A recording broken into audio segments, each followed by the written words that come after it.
Hi viewers, నేను doctor Radhika, fertility specialist at doctor Radhika's fertility centre Kukatpally. ఈరోజు మనం ఇంకొక ఇంపార్టెంట్ టాపిక్ గురించి మాట్లాడుకుందామండి. అది ఐవీఎఫ్ ట్రీట్మెంట్లో ఎంబ్రియోస్ని గర్భసంచిలో ఎలా డ్రాప్ చేస్తారు. సో మనకి ఐవీఎఫ్ ట్రీట్మెంట్ స్టార్ట్ అయినప్పుడు మనకి minimum 8 to 10 days hormone injections ఉంటాయండి. ఆ హార్మోన్ ఇంజెక్షన్స్ వల్ల మనకి అండాశయలో ఎగ్స్ అనేవి చాలా బాగా గ్రోత్ వస్తాయన్నమాట. మనకి ఎగ్స్ అనేవి మోర్ దెన్ 18 mm సైజ్ వచ్చినాక మనం పేషెంట్కి మైల్డ్ సెడేషన్ ఇచ్చి ఎగ్స్ని మనం యాస్పిరేట్ చేస్తాం అనమాట. దాన్ని వార్మ్ పికప్ ప్రొసీజర్ అంటాం. మనకి ఎగ్స్ లభించినాక మనం ప్రతి ఎగ్లోకి ఒక గుడ్ క్వాలిటీ స్పర్మ్ని సెలెక్ట్ చేసుకొని ఒక నీడిల్ ద్వారా మనం ఎగ్ లోపలికి డ్రాప్ చేస్తాం స్పర్మ్ని. ఇలా చేసినాక వాటిని మనం ఇంక్యుబేటర్స్లో ఒక 3 to 5 days ఉంచుతాం అనమాట. ఒక 3 to 5 daysకి మనకి లోపల కణాలు మనకి ఎంబ్రోస్గా తయారవుతాయి. మనకి ఎంబ్రోస్ ఫామ్ అయినాక వాటిలో నుంచి గుడ్ క్వాలిటీ 1 or 2 ఎంబ్రోస్ని సెలెక్ట్ చేసుకొని మనం గర్భసంచిలో డ్రాప్ చేస్తాం. ఈ ప్రొసీజర్ని మనం ఎంబ్రియో ట్రాన్స్ఫర్ అని పిలుస్తాం అనమాట. సో చాలామంది పేషెంట్స్ వాళ్ళు ఐవీఎఫ్ ట్రీట్మెంట్కి మా దగ్గరకు వచ్చినప్పుడు వాళ్ళకి చాలా డౌట్స్ ఉంటాయి.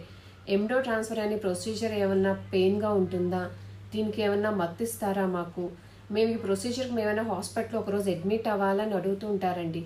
కానీ అలాంటి డౌట్స్ ఏం పెట్టుకోకండి.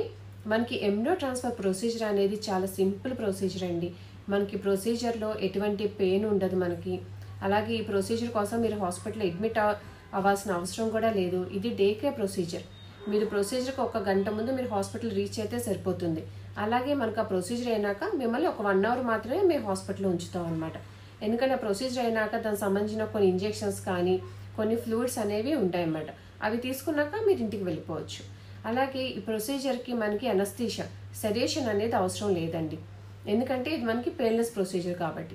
కానీ కొంతమంది ఏమన్నా ఈ ప్రొసీజర్కి డాక్టర్ గారు మీరు హెల్ప్ సరిగా కోఆపరేట్ చేయట్లేదు అనుకోండి, అలాంటి సమయాల్లో మాత్రమే మేము మైల్డ్గా సెడేషన్ అనేది ఇస్తాం అనమాట. మీరు ఈ ప్రొసీజర్కి మీరు ఎంత పీస్ఫుల్గా స్ట్రెస్ లేకుండా ఎంత కామ్గా మీరు హాస్పిటల్కి వస్తారో ఈ ప్రొసీజర్ మీకు అంత ఈజీగా అవుతుందండి. మీరు డాక్టర్ గారికి కొంచెం కోఆపరేట్ చేస్తే సరిపోతుంది ఈ ప్రొసీజర్కి. మనకి ఈ ప్రొసీజర్ మనకి బిగిన్ అయ్యే ముందు మీరు చేయాల్సినవి కొన్ని ఉన్నాయన్నమాట. అవి ఏంటంటే మీరు యూరినరీ బ్లాడర్ అనేది ఫిల్ చేసుకోవాలండి. ప్రొసీజర్ 1 గంట ముందు నుంచి మీరు స్లోగా వాటర్ తాగుతూ యూరిన్ బ్లాడర్ని ఫిల్ చేసుకోవాలి. ఎందుకంటే ఈ ఎంబ్రియో ట్రాన్స్ఫర్ ప్రొసీజర్ అనేది మనం అల్ట్రాసౌండ్లో చూసుకుంటూ చేస్తాం అనమాట. సో మనకి అల్ట్రాసౌండ్లో గర్భసంచి మనకి కనిపించాలంటే మీ యూరిన్ సంచి అనేది వాటర్తో నిండే ఉండాలన్నమాట. సో మీరు స్లోగా మీరు వాటర్ తాగుతూ మీకు ఒకసారి యూరిన్ సంచి మీకు ఫుల్గా అయిందనుకోండి, మిమ్మల్ని అప్పుడు ఐవీఎఫ్ ఓటీలోకి షిఫ్ట్ చేస్తాం అనమాట. మనకి యూరినరీ బ్లాడర్ ఫుల్గా ఉండటం వల్ల ఇంకొక అడ్వాంటేజ్ ఏంటంటే మనకి యూట్రైన్ కెనాల్ అనేది చాలా స్ట్రైట్గా ఇదవుతుంది. సో అలాంటప్పుడు కూడా మనకి ఎంబ్రియో ట్రాన్స్ఫర్ ప్రొసీజర్ అనేది చాలా సులువుగా అవుతుంది అనమాట. సో మీకు ఒకసారి బ్లాడర్ ఫుల్ అవగానే మిమ్మల్ని మేము ఐవీఎఫ్ ఓటీలోకి షిఫ్ట్ చేస్తాం. ఐవీఎఫ్ ఓటీలోకి షిఫ్ట్ చేసినాక ఫస్ట్ మనం పేషెంట్ ఐడెంటిఫికేషన్, అది పేషెంట్ ఒక పేరు ఏమిటి, వాళ్ళ హస్బెండ్ పేరు ప్లస్ ప్రతి పేషెంట్కి ఒక ఐవీఎఫ్ కోడ్ ఉంటుందండి. అవన్నీ ముందు చెక్ చేసుకుంటాం అనమాట. ఈ డీటెయిల్స్ అన్నీ మనకి కరెక్ట్గా ఉన్నాక మనం ఆ ఎంబ్రియో ట్రాన్స్ఫర్ ప్రొసీజర్ అనేది స్టార్ట్ చేస్తాం. మన ఎంబ్రియో ట్రాన్స్ఫర్ని ఆ ప్రొసీజర్ చేయడానికి మనం ఒక రకమైన కెథీటర్ యూజ్ చేస్తామండి. మీకు ఇందులో కనిపిస్తుంది కదా, దీన్ని మనం ఎంబ్రియో ట్రాన్స్ఫర్ కెథీటర్ అంటాం అనమాట. ఈ కెథీటర్ చాలా సాఫ్ట్ మెటీరియల్లో చేయబడి ఉంటుంది అండ్ ఇది నాన్ టాక్సిక్ ప్లాస్టిక్ అండి. ఎందుకంటే మనం ఎలా పడితే అలా ప్లాస్టిక్ మెటీరియల్స్ని ఐవీఎఫ్ ట్రీట్మెంట్లో వాడలేము అనమాట. ఎందుకంటే అవన్నీ మన ఎంబ్రియోకి టాక్సిక్ అవుతాయి అనమాట. సో మనకి ఈ ఎంబ్రియో కెథీటర్కి 2 భాగాలు ఉంటాయి. దీన్ని అవుటర్ కెథీటర్ అంటాము, దీన్ని ఇన్నర్ కెథీటర్ అంటాం అనమాట. మనం పేషెంట్ని ఫస్ట్ పొజిషన్లో పెట్టుకున్నాక మనం కింద నుంచి ఈ అవుటర్ కెథీటర్ని మేము లోపల పొజిషన్లో పెట్టి ఉంచుతాం అనమాట. అప్పుడు మన ఎంబ్రియాలజిస్ట్ ఈ ఇన్నర్ కెథీటర్లో వాళ్ళు ఈ టిప్ ఉంది కదండి, ఈ టిప్లో వాళ్ళు ఎంబ్రోస్ని లోడ్ చేసుకొని వస్తారు.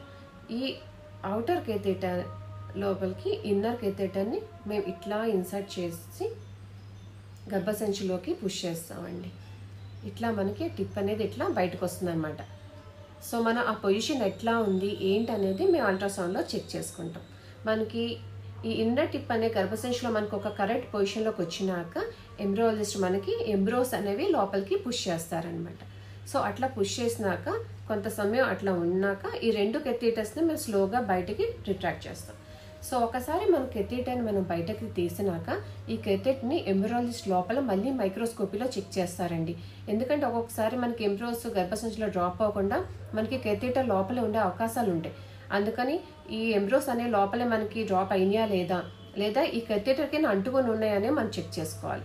సో వాళ్ళు ఒకసారి కన్ఫర్మ్ చేసుకున్నాక మాకు ఇన్ఫర్మేషన్ ఇస్తారు. ఓకే, ద ఎంబ్రియోస్ అని మనకి లోపలే డ్రాప్ అయినాయి, అవి ఏవి మనకి కెథెటర్కి స్టిక్ అవ్వలేదు అని ఎంబ్రియాలజిస్ట్ మనకి చెప్తారనమాట. సో మనకి ఈ ప్రొసీజర్ అయిపోయినాక పేషెంట్ని ఒక 10 to 15 minutes రెస్ట్లో ఉంచుతామండి. తర్వాత వాళ్ళకి సంబంధించిన ఇంజెక్షన్స్ కానీ ఫ్లూయిడ్స్ కానీ ఉంటాయి, అవి వేయించుకున్నాక మీరు ఇంటికి వెళ్ళిపోవచ్చు. సో మనకి ఎంబ్రియో ట్రాన్స్ఫర్ ప్రొసీజర్ అనేది చాలా ఈజీగా స్మూత్గా జరగాలండి. సో దానికి మనకి పేషెంట్ నుంచి కూడా మనకు అంతే కోఆపరేషన్ అనేది మనకు అవసరం. మీకు ముందు చెప్పాను కదా, ఈ ప్రొసీజర్ అనేది పెయిన్లెస్ ప్రొసీజర్. మీరు అసలు ఏమీ టెన్షన్ పడక్కర్లేదు. ఈ ప్రొసీజర్ మీరు ఎంత స్ట్రెస్ లేకుండా వస్తారో మీకు సక్సెస్ కూడా అంత బాగుంటుందండి. ప్లస్ మనకి ఎంబ్రియో ట్రాన్స్ఫర్ అయినాక మనకి ప్రెగ్నెన్సీ సక్సెస్ రావాలంటే మనకి కొన్ని ఇంపార్టెంట్ అండి. అదేంటంటే మనకి గర్భసంచి ఒకటి ఇంపార్టెంట్, ప్లస్ గర్భసంచి లోపల లైనింగ్, దాన్ని మనం ఎండోమెట్రియల్ థిక్నెస్ అంటాం. థిక్నెస్ ఎప్పుడైనా కానీ మనకి more than 8 mm ఉంటే సక్సెస్ అనేది బాగుంటుంది అనమాట. అలాగే మనం వేసిన ఎంబ్రియోస్ యొక్క క్వాలిటీ, ఎప్పుడైనా మనకి A grade or B grade ఎంబ్రియోస్కి ఎప్పుడైనా సక్సెస్ రేట్ అనేది చాలా బాగుంటుంది అనమాట. సో మీరు ఇవాళ ఎంబ్రియో ట్రాన్స్ఫర్ ప్రొసీజర్ గురించి వివరంగా తెలుసుకున్నారు అనుకుంటున్నాను. మీకు ఇంకా ఏమైనా సందేహాలు ఉంటే కనుక మీరు వచ్చి మమ్మల్ని సంప్రదించగలరు, లేదా కింద కమెంట్ సెక్షన్లో మీకు ఏమైనా డౌట్స్ ఉంటే వాటిని నన్ను మెన్షన్ చేయండి. థ్యాంక్ యూ అండి.